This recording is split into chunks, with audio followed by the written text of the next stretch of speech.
Hello and welcome back to A Boring Revolution, your number one news source for everything in regards to the Boring Company. Thank you for everyone who's joining us live right now on the live stream. Appreciate everyone who's come today. I planned to do this episode yesterday. As you can probably hear, I have a terrible cold. I've not been very well for the last week or so, really been struggling. But I just thought, you know what, I've got to do this episode. It's really important that I do these episodes every quarter. So we're going to hit you with a quarterly review of all the things that have been going on with the Boring Company in regards to projects that are expected to start, could start, and may possibly be on the cards in the future if things fall into place. So, without further ado, let's go to our document. By the way, This document right here, I will link on the Discord page. The Discord link is in the description of this video, and you can go on there, join our community, and I'll link this document, and then you can, help me improve it, hopefully, and give me your opinions as well as to what you think is going on. So if you watched the previous quarterly review, you can see that I've made a few minor adjustments to this Excel sheet, but all in all, it's pretty much 90% the same as it was last time. So let's get started. So first of all, let's talk about the Chicago Express Loop. Client Chicago Infrastructure Trust, project value. At present, it might change, $358 million. Project length, 33.92 miles. Cost per mile is around 10.5 million. So, what is going on with this project? It is on hold pending review. As you know, the new mayor came in. Rahm Emanuel finished his term in office. Then I think it's called Lightfoot. The lady who runs Chicago now is called Lightfoot. She came in. She was not that big of a fan of Elon Musk or this project in general. Thus, she decided to put it on hold, to suspend any potential progress until basically the Boring Company came back to her with an improved offer. That's what I believe is going on based on what people have told me. At this moment in time, Elon Musk and the Boring Company are not that interested in the Chicago Express Loop. The reason being, they have other projects in the fire, as it were, Las Vegas Loop and the Washington project, Washington-Baltimore. So really, they can put this on ice and then maybe bring it up later on. Hopefully, Chicago will come back to the Boring Company and ask them to resubmit for this project, which they will win, and then which will complete hopefully in the next 2, maybe 3 or 4 years. I've got a throughput of 2,880 per hour. This is a new tab that I've added for this particular Excel sheet. How have I come to that number? Well, on the Boring Company website, they stipulate that a pod will be leaving each station. There are 2 stations every 30 seconds. So essentially, you've got a pod moving from a station every 15 seconds. If you assume that there's 12 people in a pod, it might be more than that. I'm not 100% sure. We've not actually seen what the pod's going to be at full capacity. If you do that times 12 for an hour, that comes to 2,888 per hour, which is not great, but can be drastically improved if you reduce if you minimise the distance in between pods leaving stations. If it was, say, 10 seconds or 5 seconds, it would make an immense difference. What I believe is the probability of completion, POC, which is this one here. What is the POC for this particular project? It's fallen quite a bit since we last did this. I'm saying around 33%. Unfortunately, the person in charge doesn't really have a great interest in this project. But I believe if the Boring Company are successful in the Las Vegas project and they get started on the Washington-Baltimore scheme, potentially, they might be able to get their foot back in the door and maybe start this project. But overall, I'd say there's a low probability of this project ever starting and being completed. Now, onto my favourite project, the one that's currently being built, the Las Vegas Convention Center project, or Las Vegas Loop, or campus-wide people mover, whatever you wish to call it. The total project value is 48.6 million. That includes 2 tunnels, which add up to 1.66 miles. That may change. I need to look at that again, because I believe the actual distance has been reduced now because they've moved the stations. But because I don't know what the reduction is, I can't accurately calculate that. So I've left it there as 1.66. That is 2.68 kilometers.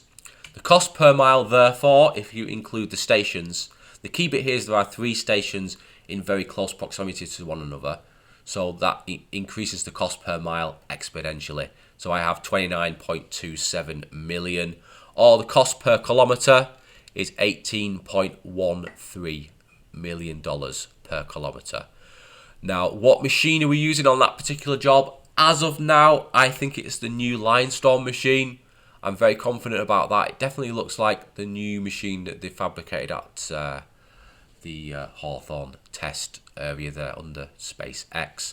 The status of this scheme is under construction, obviously. If you look at the actual contract documentation for the Boeing company for the Las Vegas scheme, they have a throughput of 4,400 passengers per hour, which is pretty impressive. I'll come back to that number in a bit, and I'll tell you why I've made a very clever bet. And I just covered my arse very nicely to ensure that I get the money. 3 stations, a lot of stations for a very short project. What is the probability of completion? 100%. They're absolutely going to do it.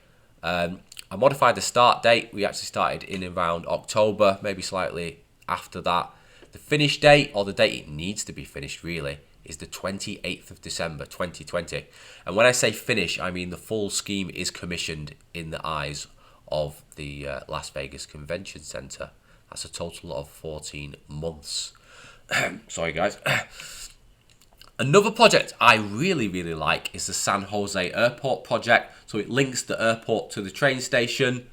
That's the city of San Jose. The project value is $90 million, which I think is quite high really. But that's for 4 miles or 6.55 kilometers. Cost per mile, 22.1 million. Cost per kilometer is 13.7. It's gone very quiet, this scheme. It is something that wants to be done. I think potentially it's a good revenue source for the Boeing company, because there's always going to be people moving between the airport and that train station. Pretty much a monopoly at the moment via Uber and Lyft. Therefore, if the Boeing company could come in, they could quite easily guarantee themselves, 40,000 trips. Melbourne, that maybe not quite that much. Let's say 20,000 passenger journeys per day, which times $15 is a nice little profit for them. Probability of completion, I've got 30%, just because it's gone so quiet really. I really hope that it's one of my favourites of all the projects being proposed by the Boeing company, the San Jose Airport loop. Hopefully it gets restarted soon. The Boeing company is still a small company. We're still technically a start-up. Hopefully we hear a bit more about that in the next 6 months. Obviously I have the Hawthorne test tunnel. I won't spend too much time on this, but it was basically the first project. Cost just under 10 million, I believe. So we've got a cost per kilometre of 5.43 million. And that was completed via the Godot machine. Dugout Loop, another one of my very favourite projects. It came in for a lot of stick. It's only a single tunnel, but it's definitely got potential to be used quite frequently and make some money. Project value 53 million, 3.59 miles of tunnel. That's just one tunnel. Unlike the rest of these, these are dual tunnels other than the Hawthorne. Cost per mile 14.76 million. Cost per kilometre 9.15. Currently, we're in planning approval sorts. It's going to take a long time. It is LA, unfortunately. A lot of red tape needs to be completed. It might be the end of next year, maybe the start of 2021, before we hear something in regards to if this has got through the process or if it needs more time. The throughput on this one is not very good, 1,400 per hour, but it's just a single tunnel and it's a very short tunnel and it's not really going anywhere other than the baseball stadium, the Dodger Stadium. What do I think is the probability of completion of the dugout loop? I've got around 40% here. It's fallen down the pecking order in terms of priority of the Boring Company, but with the planning process taking so long, it might suddenly jump up the list once we've completed Washington and once we've completed the Las Vegas loop, or at least got started with Washington. Baltimore. Now, this is the key one that's changed a lot since the last quarterly review. Baltimore to Washington, or the Washington to Baltimore DC loop, is definitely progressing very nicely in the background. Now, a source has contacted me via email. He doesn't want me to use his name. That's understandable. What he's told me, based on a meeting that he's had with local businesses and local residents in regards to the Baltimore-Washington loop, is that they definitely want to build it. They definitely want to fund it themselves. They definitely want to continue to develop the plans, to develop the environmental assessment, and they hopefully want to start at some point at the end of next year, maybe early 2021. The project value is just over $1 billion. 72.39 miles or 116 kilometers. The cost per mile is a very competitive 14.22 million. Cost per kilometer 8.83, which again, very, very good. The capacity or throughput for this scheme is a guesstimate. There's no real measures on the Boring Company website, but I've gone here for 6,000 per hour. That could easily be increased higher than that, but we're just going to be a bit pessimistic. We've got 2 underground stations in confined city sites, which could be problematic, but we'll have to see how that develops. Now, probability of completion, I'm feeling very, very bullish on this. Absolutely no doubt that this is going to get pushed forward by Elon Musk and the team and hopefully started in the next 12 to 16 months' time. We don't know what the finish date or the start date is on that one, unfortunately. Then we've got all our...